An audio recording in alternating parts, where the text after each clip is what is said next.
Le magazine littéraire Épilogue est une présentation de la Librairie du Quartier.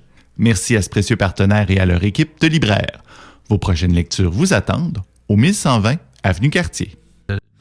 De diriger vers électrique ou hybride rechargeable. Là.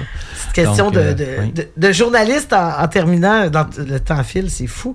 Moi, je suis un journaliste politique. Hein, on a souvent des retours quand les gens sont pas contents. Est-ce que les constructeurs automobiles et les gens des communications sont très attentifs aux critiques qui sont faites, que ce soit au quotidien, dans un journal comme Le Soleil ou dans un guide? Est-ce que vous avez beaucoup de retours? Moi, ça m'est jamais arrivé. J'ai jamais été barré par Il y a d'autres confrères, consoeurs qui l'ont déjà été. Des mauvais commentaires. Parce qu'ils avaient été peut-être vraiment rough. Moi, j'essaie quand même de ménager un peu la chèvre que le chou des fois. Là. Donc, il y a toujours un bon côté sur un véhicule, malgré tout. Mais il reste que j'ai peut-être un véhicule une fois, j'ai déjà planté, mais j'ai jamais eu de représailles. Donc, parce que ce guide-là, il est écrit avant tout... évidemment, pour les utilisateurs, pour les gens qui veulent y voir plus clair. Donc, pensez aux lecteurs à travers ça. Une petite dernière politique, je reviens à ça parce qu'on a parlé beaucoup du contexte. Le Québec, actuellement, aurait pu être un leader. Il y a beaucoup de choses. Ça a été une année difficile. Lyon électrique, je sais que c'est un dossier que tu as suivi beaucoup. Évidemment, Nordvolt, plus que précaire. Leader en hydrogène aussi, qu'on semble avoir tout enlevé. Là. Qu'est-ce qu'on souhaite? L'hydrogène, c'est un autre dossier. On va en parler. Mais... On évitera pour l'hydrogène à l'automne. Mais qu'est-ce qu'on peut...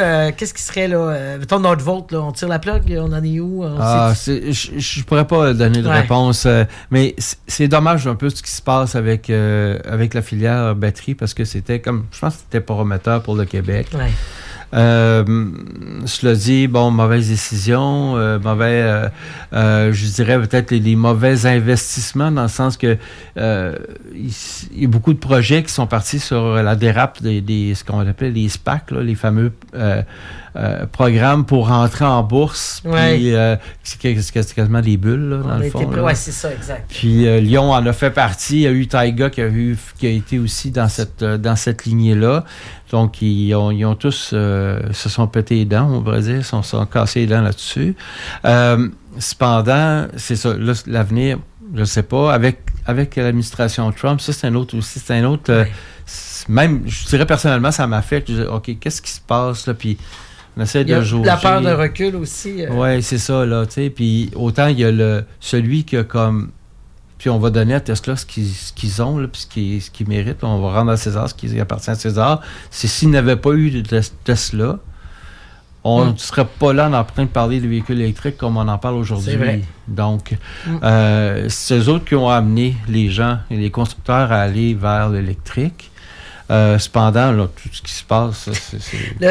Le problème, c'est qu'on veut rendre à César, mais le problème, c'est que le fondateur de Tesla, Elon Musk, il se prend pour Jules César. Il n'est pas le fondateur, il a acheté Tesla. Ah aussi, il y a des bonnes opportunités d'en faire. Il l'a quand même propulsé, mais ça a été fondé par d'autres gens qui ont vendu, puis que lui, il a fait ses milliards au bon moment. C'est ça. C'est passionnant. Paul-Robert Raymond t'a amené dans plein d'horizons géostratégiques, politiques, économiques. C'est écrit avec Daniel Breton, Pierre Langlois et Michael Betancourt. Lui, Michael, c'est un gars de Toronto. C'est un journaliste à Toronto. Donc, lui, il a fait les articles, il a fait des essais en anglais qui ont été traduits. Formidable. Bon, c'est peut-être dans l'optique d'une version anglaise, mais là, il n'y a rien qui est sûr. Donc, on le souhaite. Grand travail d'équipe. Donc, pour le guide pratique de la voiture électrique, c'est aux Éditions de l'Homme et notre invité, Paul-Robert Raymond, journaliste économique au Soleil. Merci beaucoup. Un dernier mot? Permets, Valérie, il est même en bibliothèque. J'ai eu la confirmation hier par un très bon contact que j'ai à la Bibliothèque de Québec. Donc, il est même en bibliothèque si vous voulez juste le consulter comme ça. Formidable, parce que c'est vrai que c'est rare qu'on parle de ce type de guide et c'est bien apprécié. Merci beaucoup pour cette visite. Merci.